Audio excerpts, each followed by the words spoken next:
तो वही चुनाव के नतीजों के रुझानों के बीच एक और बड़ी खबर सामने आ रही है। राजस्थान उपचुनाव को लेकर ये बड़ी जानकारी। टोंक देवली उनियारा विधानसभा उपचुनाव का ये रुझान हम आपके सामने रख रहे हैं। चौथे राउंड के बाद बीजेपी 15,960 वोटों से आगे। अब तक बीजेपी 24,000 तक वोट मिले हैं। नरेश मीणा को दूसरे नंबर के साथ 8,000 से ज्यादा वोट मिले हैं। कांग्रेस के केसी मीणा 6,000 से ज्यादा उनको वोट मिले हैं। राजस्थान उपचुनाव को लेकर ये बड़ी जानकारी। राजस्थान की 7 विधानसभा सीटों पर हुए उपचुनाव की जो जीत की तस्वीरें हैं वो थोड़ी ही देर में, कुछ ही देर में साफ भी हो जाएगी। लगातार 4 सीटों पर भाजपा बढ़त बनाती हुई नजर आ रही है। तो राजस्थान के उपचुनाव की ये तस्वीरें हैं जो आपके सामने है। कांग्रेस के केसी मीणा को 6,917 वोट मिले हैं अब तक। राजस्थान उपचुनाव को लेकर ये बड़ी जानकारी। राजस्थान की 7 विधानसभा सीटों पर हुए उपचुनाव की ये तस्वीरें, जीत की जो तस्वीरें हैं वो थोड़ी ही देर में, कुछ ही देर में महज साफ हो जाएगी। और जीत का दावा लगातार भाजपा की तरफ से, कांग्रेस की तरफ से किया जा रहा था, लेकिन अब तस्वीरें साफ होती हुई नजर आ रही है। तो राजस्थान उपचुनाव की सबसे बड़ी जानकारी, सबसे बड़ी खबर, 84 सीट से भारतीय आदिवासी पार्टी आगे है। सलुंबर सीट से भारतीय आदिवासी पार्टी बीएपी आगे चल रही है। झुंझुनू सीट से भाजपा आगे है। 4 सीटों पर भाजपा बढ़त बनाती हुई। रामगढ़ सीट से कांग्रेस आगे चल रही है। 1 सीट पर लगातार कांग्रेस आगे चल रही है। दौसा सीट से कांग्रेस अभी आगे चल रही है। 2 सीट टोंक उनियारा सीट से भाजपा आगे है और खीवसर सीट से बीजेपी आगे लगातार बनी हुई है। तो चौथे राउंड के बाद बीजेपी को 15,000 से ज्यादा वोट मिले हैं। अब तक बीजेपी को कुल 24,526 वोट मिल चुके हैं। नरेश मीणा को दूसरे नंबर के साथ 8,000 से ज्यादा वोट उनके खाते में गए हैं। कांग्रेस के केसी मीणा को 6,917 वोट मिले हैं। तो राजस्थान की 7 विधानसभा सीटों पर उपचुनावों में जीत की तस्वीरें कुछ ही देर में साफ हो जाएगी।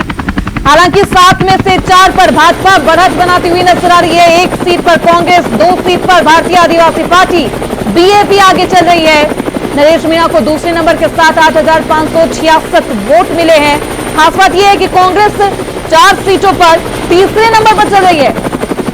इसमें उनियाला, देवली उनियारा, खीवसर, 84 और सलुंबर है। तो सलुंबर सीट पर भी कांग्रेस पीछे है लगातार। 2023 के नतीजों की बात करें तो कांग्रेस इन तमाम सीटों पर जीत दर्ज कर चुकी है। तो अब तक बीजेपी काफी आगे 4 सीटों पर अपना दबदबा कायम रखती हुई नजर आ रही है। हालांकि जो जीत की तस्वीरें हैं वो कुछ ही देर में साफ होंगी। तो राजस्थान की 7 विधानसभा सीटों की ये तस्वीरें हैं, रुझानों की ये तस्वीरें हैं। अगर रुझान नतीजों की शक्ल लेंगे और अगर इसी रूप में शक्ल लेते हैं, नतीजे इसी तरीके से आते हैं, तो भाजपा 4 सीटों पर आगे है। 1 पर कांग्रेस, 2 सीट पर भारतीय आदिवासी पार्टी यानी कि बीएपी आगे चल रही है। टोंक उनियारा सीट से भाजपा आगे चल रही है। टोंक देवली उनियारा विधानसभा उपचुनाव से ये बड़ी जानकारी सामने आ रही है। चौथे राउंड के बाद भाजपा 15,000 से भी ज्यादा वोटों से आगे है। अब तक बीजेपी के खाते में 24,526 वोट मिले। नरेश मीणा को दूसरे नंबर के साथ 8,000 से ज्यादा वोट मिले हैं। तो ये तस्वीरें बेहद उलट और जीत के दावे दोनों ही तरफ से उपचुनाव को लेकर दे रहे थे। तो हमारे साथ हमारे संवाददाता कजोर गुर्जर हमारे साथ मौजूद है ज्यादा जानकारी के साथ। कजोर, जो की तस्वीरें हैं, रुझानों की तस्वीरें अब साफ साफ नजर आ रही है, क्या कुछ जानकारी अभी तक? बिल्कुल सुरजीत, बताना चाहूंगा ये वही टोंक जिला है जहां पर समरावता गांव में थप्पड़ कांड हुआ। थप्पड़ कांड के बाद आगजनी हुई और ये प्रदेश की और सीटों में शामिल हो गई है। बात करें तो देवली उनियारा उपचुनाव की प्रदेश की निगाहें इस सीट पर टिकी हुई है और अब तक जब बात करें तो 12 राउंड संपन्न हो चुके हैं। सुरक्षा को लेकर कड़ी सुरक्षा की गई है, जिसमें 3 लेयर की सिक्योरिटी की गई है। पहले लेयर में राजस्थान पुलिस के जवान है, फिर आरएसी है और फिर सीआरपीएफ के जवान है। 12 राउंड वर्तमान में संपन्न हो चुके हैं। और बात करें तो भारतीय जनता पार्टी से जो प्रत्याशी है राजेंद्र गुर्जर, उसको 64,843 मत मिले हैं। वहीं बात करें कांग्रेस से केसी मीणा 17,885 और निर्दलीय प्रत्याशी नरेश मीणा जो कि 34,606 पे चल रहे हैं। बढ़त की बात करें तो 30,200 से 30 मतों से भारतीय जनता पार्टी आगे दौड़ती हुई नजर आ रही है 10 राउंड में। इस राउंड में लगभग बात करें तो 20 राउंड में ये चुनाव संपन्न होंगे और इसको लेकर लगातार बीजेपी अब तक बढ़त बढ़ाई हुई है। बिल्कुल, भाजपा की बढ़त भी दिख रही है तस्वीरों में, रुझानों में। बहुत दिलचस्प ये है कजोर, क्योंकि जिस तरीके से थप्पड़ कांड हुआ था उसके बाद अब भारतीय जनता पार्टी का यहां पर दबदबा साफ तौर पर नजर आ रहा है। बिल्कुल, थप्पड़ कांड के बाद में कहीं ना कहीं ये हॉट सीटों में शामिल हो गई थी और लगातार सबसे बड़ी बात है श्रुति की, लगातार 2 बार से बीजेपी हारती हुई इस सीट को आ रही थी और कांग्रेस जो हैट्रिक की तैयारी में थी, लेकिन इस बार कहीं ना कहीं कांग्रेस की जो हैट्रिक का सपना था वो टूटता हुआ नजर आ रहा है और लगातार जो राजेंद्र गुर्जर है लगातार बढ़त बनाते हुए नजर आ रहे हैं। राजस्थान के प्रसिद्ध सीटों में ये बात करें तो यहाँ पर अब तक प्रदेश भर की निगाहें टिकी हुई है। वहीं दूसरी ओर बात करें मेरी तरफ, आप पीछे की तरफ जो साउंड सुन रहे हैं, यहाँ पर जो समर्थक है वो पहुंच रहे हैं, लगातार आतिशबाजी की जा रही है, राजेंद्र गुर्जर जिंदाबाद के नारे लगाए जा रहे हैं और यहाँ पर जो दो चुनाव में जो वो लगातार भारतीय जनता पार्टी जो पिछड़ गई थी वह एक बार फिर बढ़ती हुई नजर आ रही है। तो कहीं ना कहीं लगातार इनके जोश है, जो भारतीय जनता पार्टी का जोश जो दब गया था वो उठता हुआ आ रहा है। वही बात करें अगर इस सीट की तो यहाँ पर जो जलदाय मंत्री कन्हैयालाल चौधरी था उसकी भी साख इस पर दांव पर लगी हुई है। कन्हैयालाल चौधरी ने इस पूरे चुनाव को अपने देखा है, गांव-गांव ढाणी पहुंचकर प्रचार किया है और जो केंद्र सरकार होता है, राज्य सरकार हो, जो उनकी नीतियां हैं उनको धरातल पर पहुंचाने का, आम जन तक बताने का जो प्रयास किया है वह साकार होता हुआ। चौथे राउंड के बाद बीजेपी 15,000 से भी ज्यादा वोट से आगे है, 24,000 वोट अभी तक मिल चुके हैं कजोर। ये इस वक्त की बड़ी जानकारी है। नरेश मीणा को दूसरे नंबर के साथ 8,000 से ज्यादा वोट मिले हैं। कांग्रेस के केसी मीणा को 6,000 से ज्यादा वोट मिल चुके हैं। तो ऐसे में गहमा गहमी का माहौल भी है और आतिशबाजी भी की जा रही है कजोर। बिल्कुल श्रुति, मैं बताना चाहूंगा कि 12 राउंड अब तक संपन्न हो चुके हैं। 13 राउंड का कुछ समय बाद रिजल्ट आने वाला है। इसको लेकर लगातार बीजेपी की जो विजय रथ रुका हुआ था वो विजय रथ लगातार आगे की तरफ बढ़ता हुआ नजर आ रहा है। लगातार जो लोग थे, जो चेहरे लगातार 2 बार मुरझाए हुए थे, उन चेहरों पे काफी दिनों बाद एक उत्साह देखने को मिल रहा है, एक जोश देखने को मिल रहा है। यहाँ पर कड़ी सुरक्षा के बीच संगीनों के पहरे में लगातार जो मतगणना है वो पीजी कॉलेज चौक में करवाई जा रही है।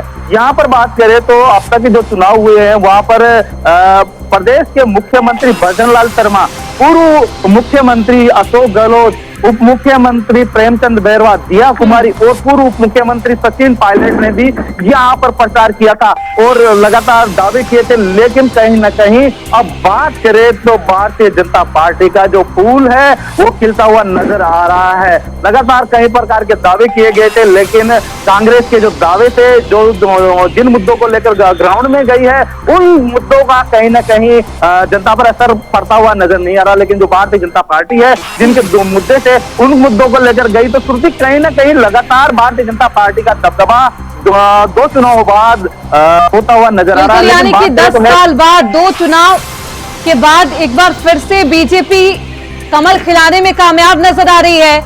जो जिस तरीके की तस्वीरें सामने आ रही है कजौर, हालांकि अभी ये रुझान की तस्वीरें हैं, नतीजे अगर इसी के रूप में होते हैं तो भाजपा के लिए तो बेहद खुशी की खबर है। लेकिन जो कांग्रेस पार्टी की तरफ से हैट्रिक लगाने का ये दावा किया जा रहा था या दम भरा जा रहा था, तो साफ धरातल पर उतरता हुआ नजर नहीं आ रहा। हमारे साथ कुलदीप सैनी भी जयपुर से जुड़ चुके हैं। कुलदीप, रुझानों की तस्वीरें लगातार सामने आ रही है, क्या कुछ जानकारी आपके पास?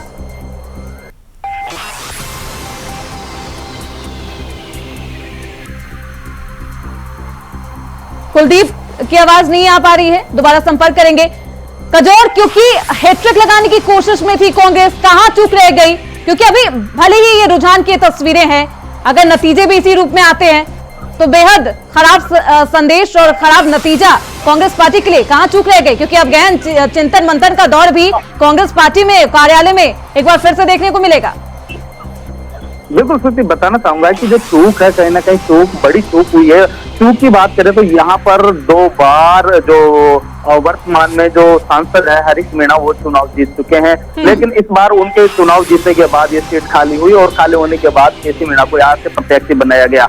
सबसे बड़ी बात यह है कि यहाँ पर नरेश मीणा का निर्दलीय नामांकन भरना कहीं ना कहीं जो कांग्रेस पार्टी है उसको कमजोर किया है। लगातार जो मीणा समाज की जो पकड़ थी वोटों की, वो ठीक है, जानेंगे कजोल, लेकिन उससे पहले चुनाव से जुड़ी एक और बड़ी खबर सामने आ रही। खीवसर में कांटे की टक्कर लगातार जारी है। कनिका बेनीवाल और रेवंत राम डांगा के बीच ये टक्कर झुंझुनू में उनसे बातचीत करें। सर, आज केदारनाथ उपचुनाव में बड़ी जीत हासिल हुई है, सारे वितरक टूट गए और आप लोगों की पारंपरिक सीट थी, क्या कुछ कहेंगे सर केदारनाथ के? मैं सबसे पहले बाबा केदार को प्रणाम करता हूं और श्री केदारनाथ विधानसभा की देवतुल्य जनता को उनका धन्यवाद करता हूं, आभार व्यक्त करता हूं कि उन्होंने भारतीय जनता पार्टी की प्रत्याशी श्रीमती आशा नौटियाल जी को भारी मतों से वहां विजय श्री दिलाई है, जिताया है। मैं ये कहना चाहता हूं कि ये जीत हमारे आदरणीय प्रधानमंत्री जी के द्वारा जो वहां पर अनेक काम विकास के किए गए हैं, बाबा केदार के धाम का नवनिर्माण पुनर्निर्माण का काम किया है, पूरे उत्तराखंड को उन्होंने हर प्रकार से आगे बढ़ाने का काम किया है, विशेष रूप से उत्तराखंड का उन्होंने ख्याल रखा है, सहायता की है। ये उसकी जीत है, ये विकास की जीत है। ये हमारी जो मुद्दे हैं, जो हम नीति आधारित राजनीति करते हैं, उसकी जीत है। ये जीत सनातन की जीत है, ये जनता की जीत है, ये उत्तराखंड की जीत है। और निश्चित रूप से ये उन लोगों के मुंह पर बड़ा भारी तमाचा है जिन्होंने इस चुनाव में हर वो हथकंडा, झूठ और भ्रम फैलाने का काम किया, चाहे वो क्षेत्रवाद के रूप में हो, चाहे वो जातिवाद के रूप में हो, चाहे वो किसी भी रूप में। उन्होंने लोगों को जो है भ्रम में डालने का काम किया। चाहे उन्होंने ये कहा कि ये सेमीफाइनल है, ये सरकार के खिलाफ हमारा चुनाव है, जनता ने पूरी तरह से इसको नकार दिया।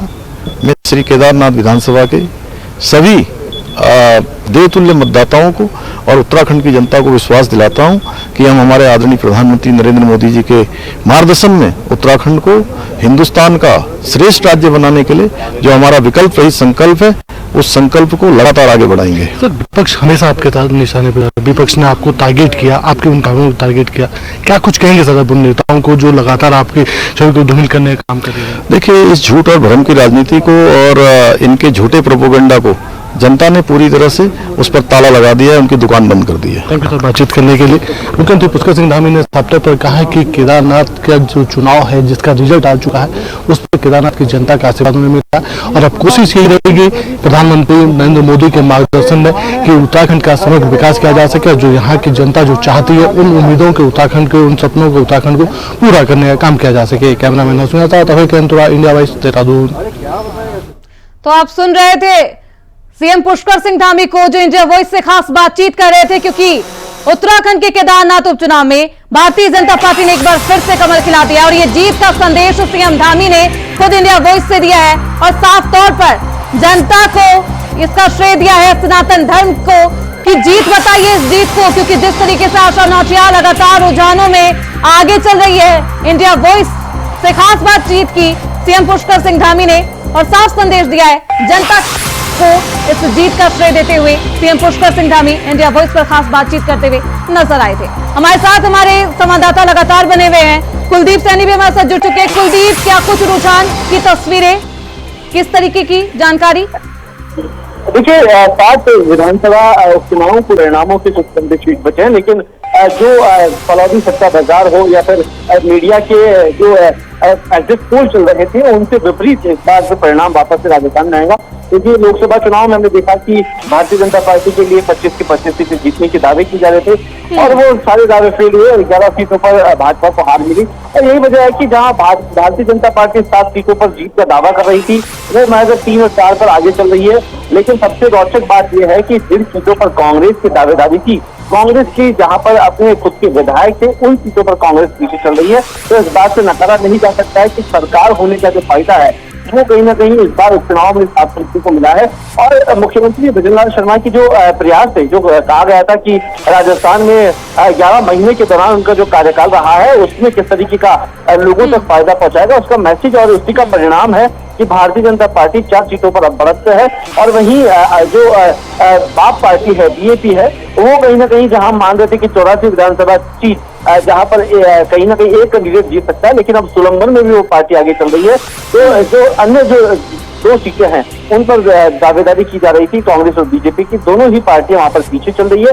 और यही वजह है कि अब हम देख रहे हैं कि कांग्रेस महज एक सीट पर आगे है, लेकिन उस पर भी अभी तक कशमकश की स्थिति बनी हुई है, क्योंकि वो दौसा विधानसभा सीट है जहां पर किरोड़ीलाल मीणा खुद उन्होंने अपने भाई के लिए चुनाव के लिए वोट मांगे थे, खुद मुख्यमंत्री वहां पर आए थे, तमाम नेताओं की दावेदारी वहां पे की गई थी, लेकिन उस सीट पर भारतीय जनता पार्टी का खास तौर पर ध्यान था, क्योंकि अगर इस सीट को भारतीय जनता पार्टी हारती है तो महज किरोड़ीलाल मीणा ही नहीं, तमाम भाजपा नेताओं की साख इस पर दांव पर लग जाएगी, क्योंकि उस सीट पर कांग्रेस का पूरा फोकस रहा। और ये वजह है कि अभी तक जब हमने देखा कि 13 या 14 राउंड की वोटिंग जो काउंटिंग हो चुकी है, उस पर ये रुझान है, जहां पर 4 पर बीजेपी, 1 पर कांग्रेस और 2 पर बीएपी यानी बाप पार्टी आगे चल रही है। और जैसे जैसे अब धीरे धीरे समय नजदीक आता जा रहा है, शाम ढलती जा रही है, जो परिणाम है वो भी हमारे सामने होंगे, क्योंकि सरकार होने का जो फायदा है वो कहीं ना कहीं अब भारतीय जनता पार्टी को मिल रहा है, और इस बात से नकारा नहीं जा सकता है कि सरकार के कामकाज को लोगों ने सराहा है। यही वजह है कि अब जहां पर हम देखते हैं कि लोकसभा चुनाव के हो या फिर विधानसभा के 2023 के जो परिणाम आए थे, उसके विपरीत इस बार परिणाम वापस से देखने को मिले हैं। और खास बात यह है कि उन सीटों पर भारतीय जनता पार्टी ने जीत दर्ज की है जहां पर कांग्रेस के विधायक हुआ करते थे। बिल्कुल, जहां पर कांग्रेस के विधायक थे वहां पर भारतीय जनता पार्टी ने अपना कमल खिला दिया है। आपने सही कहा कुलदीप कि सरकार की सेहत पर इसका कुछ खास असर नहीं होगा, लेकिन बीजेपी के लिए ये चुनाव, ये उपचुनाव प्रतिष्ठा का सवाल बना हुआ था। बिल्कुल, इसमें नकारा नहीं जा सकता, क्योंकि इस बार कोई भी केंद्रीय मंत्री यहाँ पर नहीं पहुंचा, खुद मुख्यमंत्री भजनलाल शर्मा के चेहरे पर ये चुनाव लड़ा गया है। और देखिए, अब राइजिंग राजस्थान के महज 10 से 15 दिन रह चुके हैं, प्रधानमंत्री यहाँ पर जयपुर आने वाले हैं, और भजनलाल शर्मा खुद उन्हें तोहफा देंगे, जहां पर 5 से 7 सीटें अगर भारतीय जनता पार्टी जीतती है तो प्रधानमंत्री को ये एक तरह का तोहफा होगा। जब जयपुर वो पहुंचेंगे, मुख्यमंत्री खुद उनको इस बात की बधाई देने के लिए वहां पर उनका स्वागत करेंगे। और इतना ही नहीं, जब प्रदेश में 7 सीटों पर चुनाव है, भारतीय जनता पार्टी उस समय जब चुनाव नहीं हुए थे 1 सीट पर यहाँ पर अपनी विधायक के साथ थी, लेकिन अब उन 7 सीटों पर अगर 5 भारतीय जनता पार्टी के विधायक रहेंगे तो सरकार के अंदर मजबूती आएगी, और साथ ही जो फैसले लिए जाएंगे, विधानसभा के अंदर जो मुद्दे रखे जाएंगे, उनमें भी पार्टी को एक मजबूती मिलेगी। विपक्ष में एक तरह से नकारात्मकता भाव जो देखने को मिला, हमने देखा हरियाणा चुनाव के बाद कांग्रेस का जो हाल हुआ था, राजस्थान में भी जो कार्यकर्ताओं के अंदर जो रुझान था, जो एक कहा जा रहा था कि कार्यकर्ता निराश हो चुके हैं। और यही वजह है कि जो बड़े नेता थे कांग्रेस के, अशोक गहलोत और सचिन पायलट, और दोनों ही उस और इसका फायदा कहीं ना कहीं भारतीय जनता पार्टी को सब तरफ मिला है। कुलदीप, अभी आपने निराशा की बात की है, तो क्या कांग्रेस कार्यकर्ताओं की निराशा का ही असर है? क्योंकि अपनी ही सीट पर हार जाना, क्योंकि चुनावी रुझान जिस तरीके से है वो ये दिखाने में बिल्कुल भी कोई कसर नहीं छोड़ रहे कि कांग्रेस का जो हाथ है वो कमजोर नजर आ रहा है उनकी ही सीट पर। देखिए, इस बात में कोई दो राय नहीं है कि जब पार्टी एक बड़े स्टेट के अंदर अपना चुनाव हारती है तो उसका असर उसके पड़ोसी राज्यों पर, और जो कि हरियाणा राजस्थान से ज्यादा दूर नहीं है, और न ही हरियाणा की राजनीति राजस्थान से छुपी हुई है, चाहे जो दिल्ली का राजस्थान में कोई घटनाक्रम हो। और यहाँ देखने को मिला कि जब अशोक गहलोत की सरकार थी तो अशोक गहलोत की सरकार से नाराज होकर 19 के उप मुख्यमंत्री सचिन पायलट हरियाणा में जाकर मानेसर में बैठ जाते हैं। तो हरियाणा का जो खासा असर है वो राजस्थान में कार्यकर्ताओं पर पड़ा भी है, और यही वजह है कि इस बार सचिन पायलट, अशोक गहलोत की गैर मौजूदगी और डोटासरा का जो कद हमने देखा कि दिन ब दिन बढ़ता जाए। चुनाव में 11 सीटें वो जीत कर आए थे, और लेकिन अब विधानसभा उपचुनाव के अंदर कांग्रेस सिर्फ एक सीट पर जीत दर्ज कर रही है। तो कहीं ना कहीं उसका जो इम्पैक्ट है वो अब आलाकमान इस पर तय करेगी कि कांग्रेस के अंदर जो बदलाव की गुंजाइश है वो कहीं ना कहीं पूरी की जा सकती है। यही अगर हम कहें कि बीजेपी के अंदर तो जीत का असर बीजेपी में भी रहेगा, और बदलावों की जो हम गणित लगाए बैठे हैं कि बदलाव जो होने वाले हैं वो कहीं ना कहीं भारतीय जनता पार्टी में भी इस उपचुनाव के परिणाम के बाद देखने को मिल सकते हैं। बिल्कुल, अब गहन चिंतन मंथन भी कांग्रेस खेमे में एक बार फिर से शुरू हो जाएगा। हमारे साथ लगातार खजौर देवली उनियारा से बने हुए हैं। यहाँ पर भारतीय जनता पार्टी सबसे आगे नजर आ रही है, अभी क्या कुछ माहौल है खजौर? क्योंकि आतिशबाजी, आपने कहा था आतिशबाजी हो रही है, ढोल भी पीटे जाएंगे, मिठाइयां भी बांटी जाएंगी। बिल्कुल श्रुति, बताना चाहूंगा कि जो विजय का रथ है भारतीय जनता पार्टी का आगे दौड़ता हुआ नजर आ रहा है। बात करें तो 13वें राउंड का परिणाम आ चुका है और 13वें राउंड में भारतीय जनता पार्टी 70,438 मत भारतीय जनता पार्टी के राजेंद्र गुर्जर को मिले हैं। वही बात करें निर्दलीय प्रत्याशी नरेश मीणा जो प्रतिद्वंदी के रूप में उभरे हैं, उनको मिले 37,191 में। लेकिन बात करें कांग्रेस की यहाँ पर बहुत दुर्दशा होती हुई नजर आ रही है। 20,437 मत जो प्रत्याशी केसी मीणा है उनको मिले हैं। बात करें भारतीय जनता पार्टी 33,243 मतों से 13 राउंड बाद जीतती हुई आगे बढ़ती हुई विजय रथ आगे बढ़ता हुआ नजर आ रहा है। बात करें तो ये जो चुनाव था इसमें भारतीय जनता पार्टी ने एक अनोखी तकनीक अपनाई थी। तकनीक ये थी कि स्थानीय कार्यकर्ताओं के साथ साथ अन्य जगह से भी कार्यकर्ता अपनाए गए थे। गांव-गांव ढाणी पहुंचकर लोगों को लगाया गया था। जो कार्यकर्ता थे चाहे देवली उनियारा क्षेत्र से बाहर का हो, जिले से बाहर का हो, वो लगाए गए थे और अलग अलग समाज से मीटिंग की गई थी। मीटिंग कर उनका डिसीजन किया गया था। डिसीजन करने के बाद जो समस्याएं थी समाजों की, उन समस्याओं को बताया गया था। हालांकि इस जो देवली उनियारा उपचुनाव में इस सबसे इंटरेस्टेड जो कांड हुआ वो था समझौता कांड। समझौता कांड में आगजनी, थप्पड़ कांड, उसके बाद प्रदेश की निगाहें इस सीट पर थी। बात करें तो जो कांग्रेस पार्टी थी, कांग्रेस पार्टी में लगातार जो हरीश मीणा है वो लगातार जीतते आ रहे थे और कहीं ना कहीं जो उनका जो लोग बताते हैं, जो कार्यकर्ता बताते हैं, उनका कहना है कि उनसे फोन पर संपर्क नहीं किया जा सकता। लेकिन राजेंद्र गुर्जर है जो कभी भी रात को 12 बजे भी अगर फोन करते हैं तो उनका फोन का कॉल रिवर्स आता है। पूर्व में राजेंद्र गुर्जर पूर्व विधायक रह चुके हैं, लेकिन पूर्व विधायक रहने के बाद भी लगातार जनता के संपर्क में था। कभी भी रात को कभी भी लोग कॉल करते थे तो रात को कॉल करके अगर कॉल अटेंड नहीं होता था तो भी रिवर्स कॉल करते हैं और जो जनता का दर्द था, जो समस्याएं थी, उनको सुनते थे। तो इसीलिए कहीं ना कहीं लोगों ने इस बार फिर से जो पूर्व विधायक राजेंद्र गुर्जर है उस पर 13 राउंड तक विश्वास जताते हुए नजर आ रहे हैं। वही दूसरी ओर बात करें तो देवली उनियारा 2 क्षेत्रों से जो काउंटिंग शुरू होती है वो उनियारा तक कहीं ना कहीं बीजेपी के पक्ष में बताई जाती है। जो अब तक के जो आंकड़े हैं, जो एनालिसिस है, लेकिन इसके बाद में जो उनियारा से शुरू होकर जो अलीगढ़ तक जाती है ये कांग्रेस का गढ़ माना जाता है। अब बात यह है कि ये जो आगामी पार्टियों के जो आएंगे इसमें अगर केसी मीणा, राजेंद्र माफ कीजिएगा केसी मीणा और निर्दलीय के बीच कितना वोटों का डिवाइडेशन होता है वही इंपॉर्टेंट होगा। अगर लगातार अगर कहीं ना कहीं अगर बिल्कुल दौर बेहद दिलचस्प है क्योंकि चुनावी रुझान है। अभी नतीजों की शक्ल जल्द ही होगी कि कुछ ही देर में मुझे लगता है तस्वीरें भी साफ हो जाएंगी कि आखिरकार कौन जीता कौन हारा। लेकिन इस वक्त की सबसे बड़ी जानकारी आपको दे देते हैं। कानपुर की सीसामऊ सीट पर समाजवादी पार्टी का कब्जा।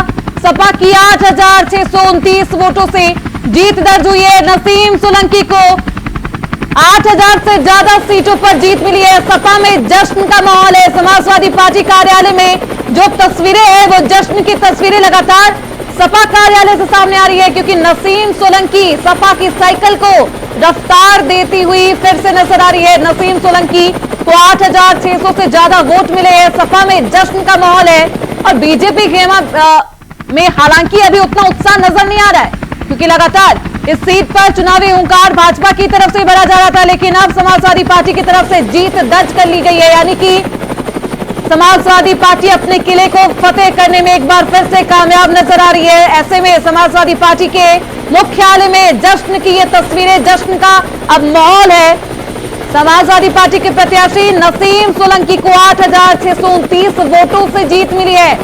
बेहद अहम ये आंकड़ा जिस पर सभी का ध्यान होगा। इरफान सोलंकी के जेल में जाने के बाद नसीम सोलंकी पर विश्वास जताया था समाजवादी पार्टी ने और एक बार फिर से उस विश्वास को बरकरार रखते हुए नसीम सोलंकी ने समाजवादी पार्टी के किले को फतेह कर लिया है। सपा में ऐसे में जश्न का माहौल है और लगातार जहां जहां जिस पार्टी को जीत मिल रही है वहां से जश्न की तस्वीरें भी लगातार सामने आ रही है। तो समाजवादी पार्टी की को 8,000 से ज्यादा वोट मिले हैं, यानी कि नसीम सोलंकी को सीसामऊ सीट पर 8,629 सीट से वोटों से उन्होंने जीत दर्ज की है। तो कानपुर की सीसामऊ सीट पर एक बार फिर से समाजवादी पार्टी का कब्जा है, यानी कि बीजेपी यहां पर कमल खिलाने में कामयाब नहीं हो पाई। हालांकि ओंकार हरा गया था, लेकिन कुछ कामयाबी नहीं मिल पाई है सपा में। ऐसे में जश्न का माहौल, जश्न की तस्वीरें लगातार सामने आ रही है।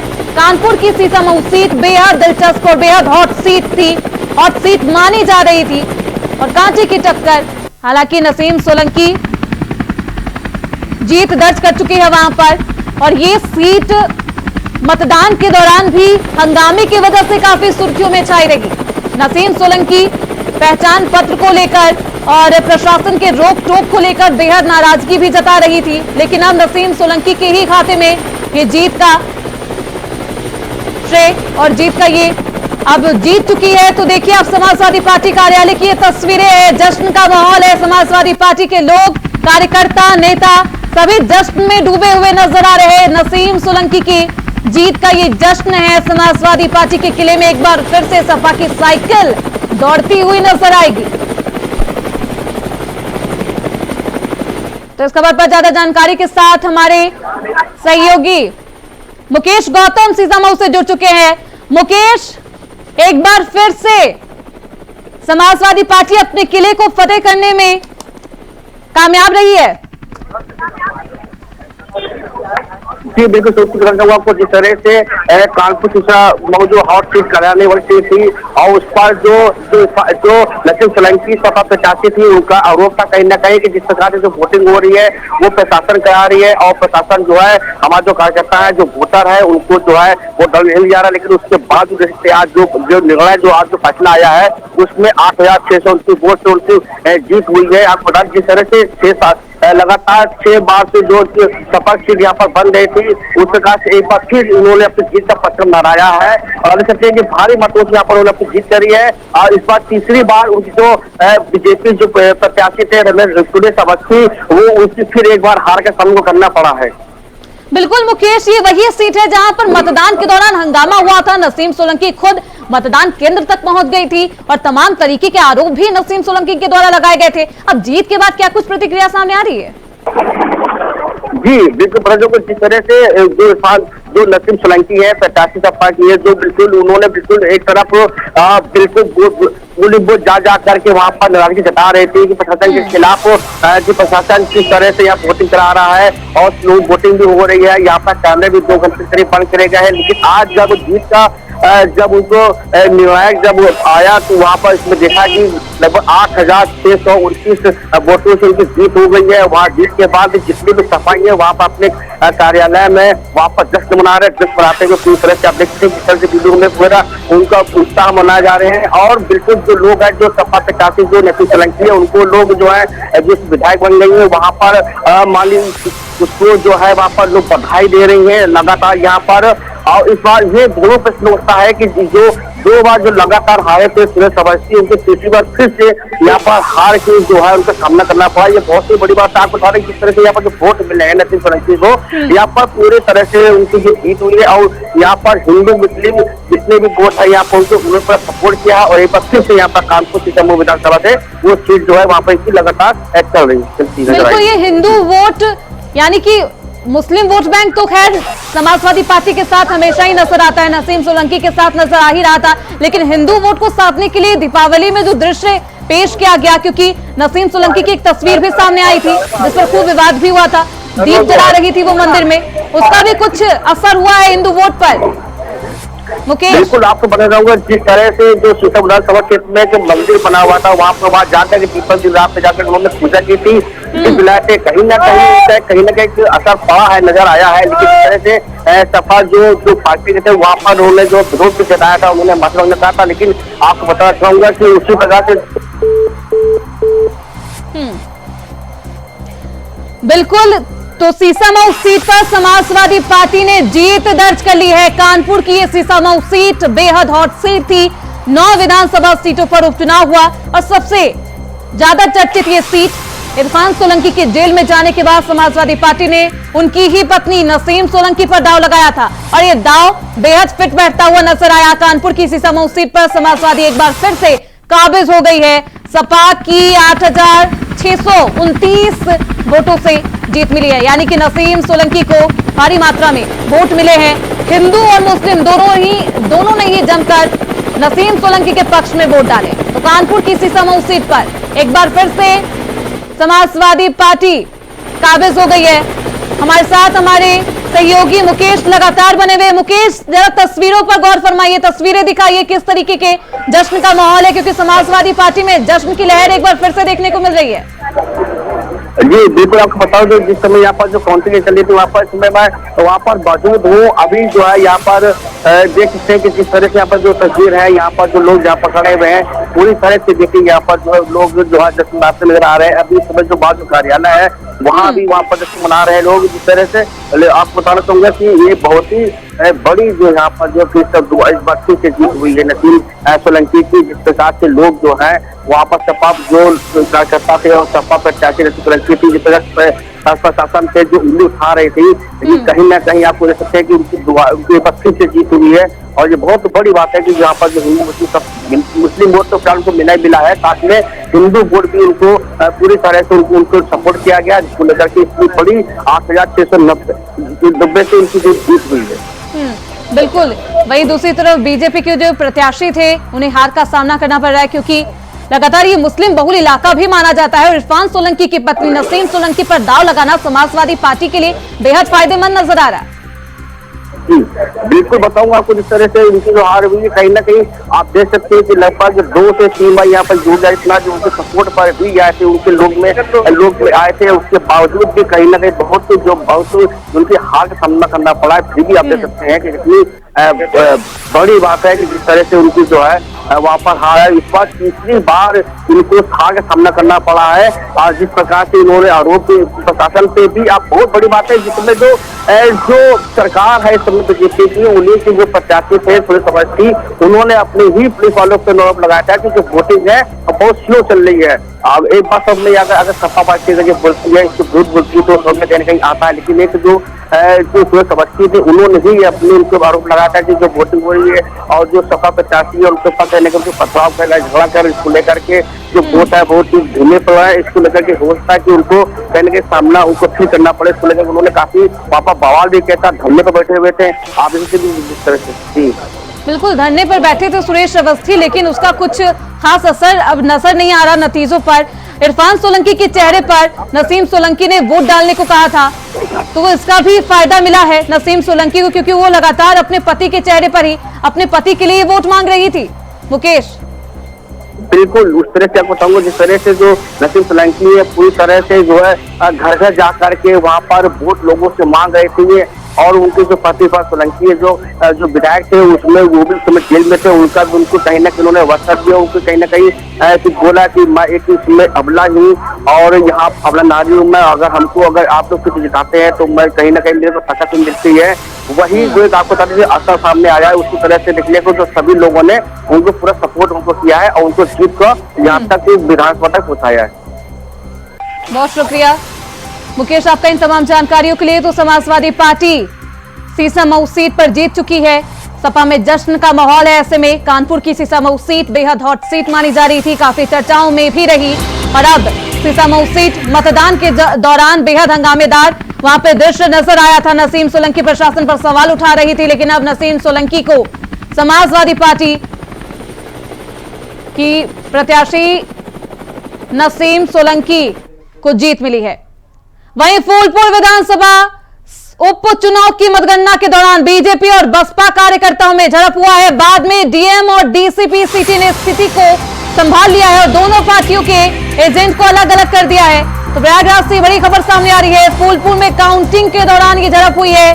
बीजेपी और बीएसपी कार्यकर्ताओं में झड़प की खबर है। डीएम ने मामले में संज्ञान लिया है और हालांकि अभी माहौल में शांति है, शांति स्थापित करने की कोशिश प्रशासन की तरफ से की गई है। फूलपुर विधानसभा उपचुनाव की काउंटिंग के दौरान बीजेपी और बसपा पार्टी में झड़प हुई है। त्रिकोणीय ये बेहद मुकाबला। देखिए हमारी जो लगभग 20 राउंड की काउंटिंग पूरी हो गई और बहुजन समाज पार्टी के जो उम्मीदवार हैं उनके इलेक्शन एजेंट अनूप कुमार सिंह उनका नाम बताया जा रहा है। तो उन्होंने जो भारतीय जनता पार्टी के प्रत्याशी दीपक पटेल, उनसे उनकी कहासुनी हो गई हूटिंग को लेकर, और उस पे उन्होंने उनसे हाथापाई कर दी दीपक पटेल से। तो ये पूरा वहाँ पे एक हंगामा इन लोगों ने क्रिएट किया। हमने तुरंत, मैं और एडिशनल सीपी साहब चूंकि मौके पे थे, हमने स्थिति को नियंत्रण में ले लिया और फिर से अब काउंटिंग शुरू हो गई है। आपस में इस प्रकार की कहासुनी करके हाथापाई करना ये बिल्कुल ही अक्षम्य अपराध है। काउंट मत करना है। कई सीटों पे आगे भी है, कई सीटों पे मार्जिन भी कम हो रहा है। कई सीटों पर मजमा का, जैसे मैं उदाहरण दूं, आगे दिखा रहे थे 6000 से 1400 पे आ गया है। फूलपुर में मार्जिन कम होने लगा तो लाठीचार्ज हो गया है। शासन प्रशासन, दरोगा लड़ रहे थे, अब काउंटिंग सेंटर के अंदर कमिश्नर, डीएम, एसपी लड़ रहे हैं, जनता कार्यकर्ता लड़ रहे हैं हमारे। और मुझे लगता है कि बहुत अच्छी संख्या में सीटों को समाजवादी पार्टी बचाने में सफल हुई। तो हमारे साथ हमारे संवाददाता शोएब रिजवी प्रयागराज से ज्यादा जानकारी के साथ जुड़ चुके हैं। शोएब, क्या कुछ माहौल अभी, क्या कुछ तस्वीरें वहां पर, क्योंकि फूलपुर विधानसभा उपचुनाव की काउंटिंग के दौरान भाजपा और बसपा दोनों ही आपस में, दोनों के कार्यकर्ता आपस में भिड़ पड़े। बिल्कुल निश्चित तौर पर, हालांकि अब स्थिति समान हो गई है, मतगणना शुरू है। बताया जा रहा है कि 20वें राउंड की मतगणना के दौरान जो मतगणना स्थल है वहां पर बसपा के एक एजेंट और जो भाजपा के प्रत्याशी है उनसे किसी बात को बहस हुई और उसी के बाद ये स्थितियां बनी। थोड़ी देर के लिए वहां पर स्थितियां तनावपूर्ण बन गई। हालांकि जो जिलाधिकारी हैं प्रयागराज के, वो ज्वाइंट सीपी के साथ, डीसीपी के साथ वहां पर फौरन मौके पर पहुंचे, वहां के हालात को सामान्य किया है। हालांकि बाद में जिलाधिकारी ने साफ किया कि इस तरह की स्थितियां पैदा करने वालों के खिलाफ सख्त कार्रवाई की जाएगी और पूरे मामले में सीसीटीवी और जो चीजें वहां पर हैं उससे जो साक्ष्य है उसके बाद सख्त एक्शन लिया जाएगा, क्योंकि मतगणना के दौरान इस तरह की हरकतें करना अक्षम्य है। तो इस तरह से सख्त संदेश भी प्रशासन ने दिया है कि वो इस तरह की हरकत करने वालों को बिल्कुल। आखिर क्यों ये बहसबाजी की शुरुआत हुई और कैसे बहसबाजी को इतना बल मिला कि ये झड़प में तब्दील हो गई? ऐसा बताया जा रहा है कि जो भाजपा के प्रत्याशी हैं जिनकी काउंटिंग हो रही है वो वहां पर पहुंचे थे, दीपक पटेल, और उसके बाद वोटिंग को लेकर के दोनों में किसी बात को बहस शुरू हो गई और उस बहस के बाद ये स्थितियां बन गई। हालांकि कोई बहुत बड़ी बात नहीं थी, बहुत छोटे से मामले में इस तरह से हालात बने हैं। उसके बाद बसपा और तो बिल्कुल एक बार फिर से चुनाव नतीजों के दौरान एक और बड़ी खबर प्रयागराज से ये बड़ी जानकारी मिल रही है। फूलपुर में मतगणना फिर से शुरू। बीएसपी और बीजेपी के एजेंटों में हुआ था ये विवाद, तो लाठीचार्ज करके पुलिस ने भीड़ को भी खदेड़ा था और अब मामला शांत हो गया है, हंगामा शांत हो गया है। फिर से काउंटिंग शुरू की गई है। प्रयागराज के फूलपुर सीट पर काउंटिंग के दौरान जमकर हंगामा हुआ। बीएसपी और बीजेपी के एजेंटों में ये विवाद हुआ था। शोएब, क्योंकि एक छोटी सी बहसबाजी अब इतनी बड़े विवाद में तब्दील हो जाती है। शोएब, सवाल ये भी है कि अभी तक रुझान की जो तस्वीरें आई है उसमें क्या कुछ दिलचस्प है, क्या कुछ अपडेटेड जानकारी?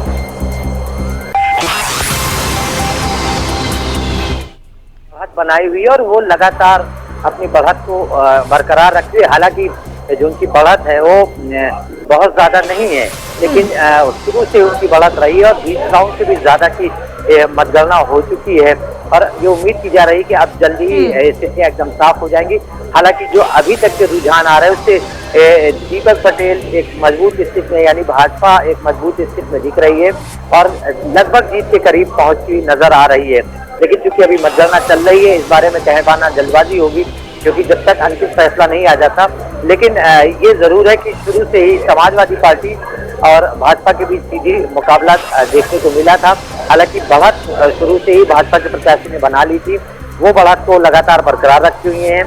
ये अलग बात है कि बहुत ज्यादा मार्जिन नहीं है, लेकिन अब जिस तरह से हालात बन रहे हैं उससे उम्मीद की जा रही है कि जल्दी बहुत स्थितियां साफ हो जाएंगी और भाजपा के जो लोग हैं वो कहीं ना कहीं बहुत अस्वस्थ दिख रहे हैं कि उनकी जीत लगभग पक्की है और उनके यहाँ एक तरह से अंदर से जश्न मनाने की भी तैयारियां शुरू हो चुकी हैं।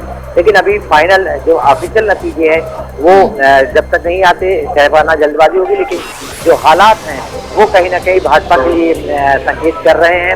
हालांकि सपा और भाजपा के बीच सीधा मुकाबला भी देखने को मिल रहा है। बिल्कुल, अभी क्योंकि काउंटिंग शुरू हो गई है दोबारा से, अभी क्या कुछ स्थिति होती है। ऐसे में रुझान को देखते हुए भाजपा कार्यालय और समाजवादी पार्टी के कार्यालय में क्या कुछ हलचल, क्या कुछ गहमा गहमी? बिल्कुल, अभी एक तरह से कह सकते हैं कि भाजपा कहीं ना कहीं उनमें थोड़ा जोश और खुशी दिख रही है।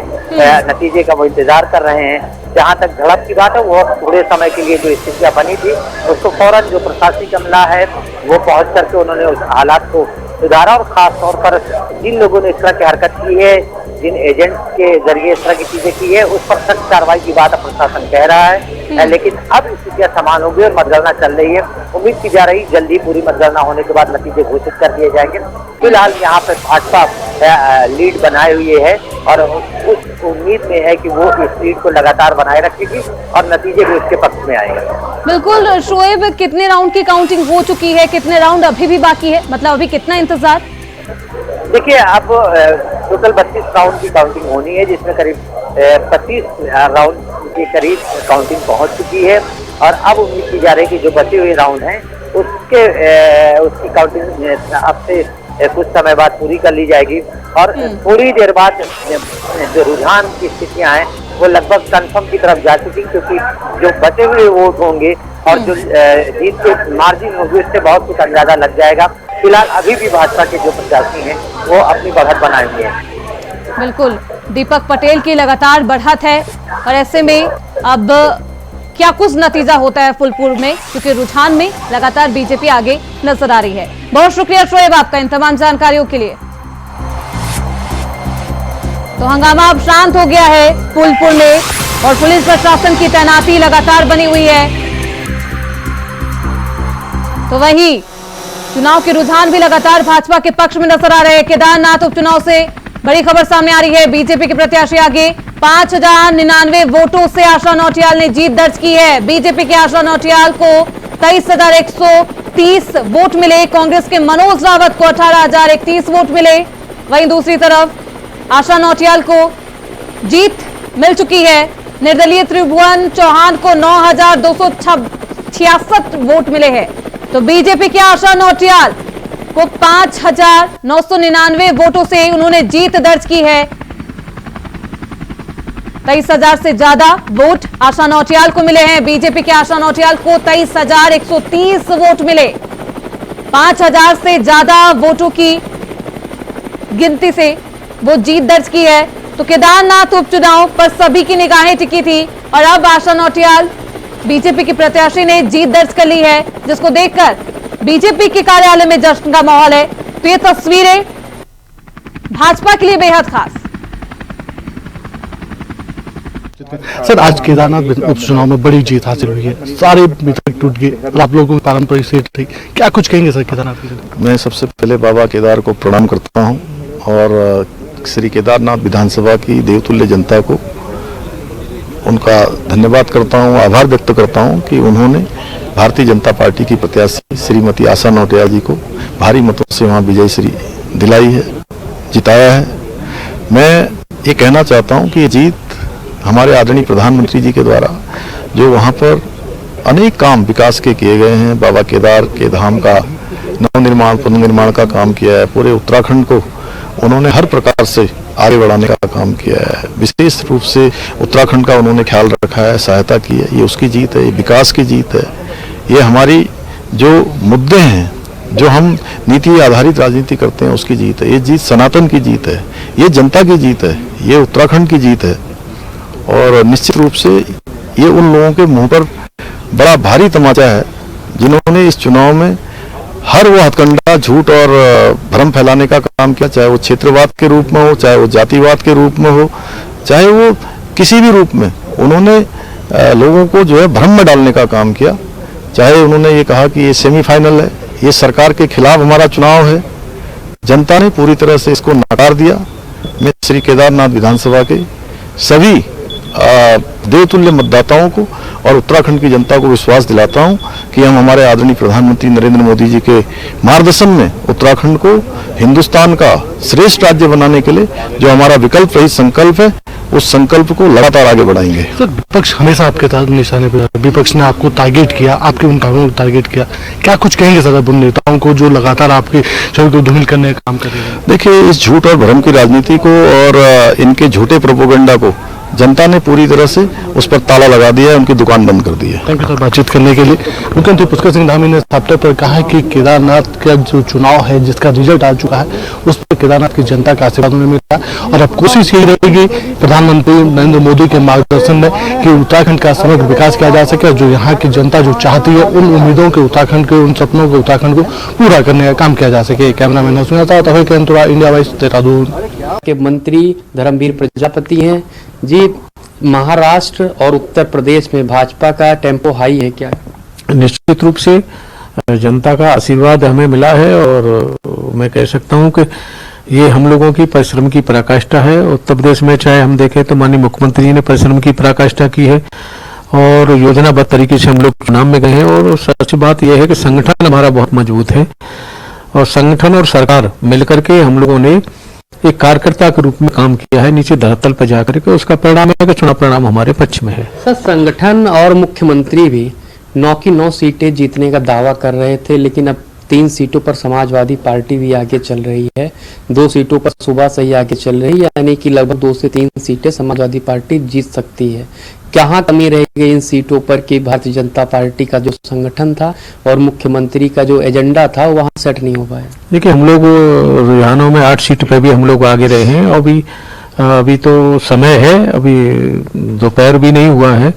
चुनाव परिणाम धीरे धीरे जब आगे बढ़ेगा और हमारे पक्ष में रहेगा। कुनूर की सीट जो थी वो मतदान के दिन बहुत ज्यादा चर्चा में थी, कई वीडियोस वायरल हुए। खुद अखिलेश यादव ने प्रेस कॉन्फ्रेंस की और बहुत इल्जाम लगाए कि प्रशासन वहां पर भाजपा को जिताने में मदद कर रहा है। कुनूर की जो सीट है अल्पसंख्यक बाहुल्य है, वहां पर भारतीय जनता पार्टी आगे चल रही है। क्या वहां पर लगभग 30 साल से कभी कमल नहीं खिला है, क्या लगता है इस बार आपने किस गणित के साथ वहां पर काम किया कि 70% आबादी जहां पर अल्पसंख्यक है वहां पर इस बार कमल खिलने जा रहा है? देखिए, इस तरह से पहले लोकसभा के चुनाव में देखा जाए तो आजमगढ़ और रामपुर सपा का गढ़ माना जाता था, वो भी हम लोग जीते थे। हम लोग योजनाबद्ध तरीके से हम लोग चुनाव लड़े हैं और पूरी रणनीति के साथ हम लोग धरातल पर गए हैं।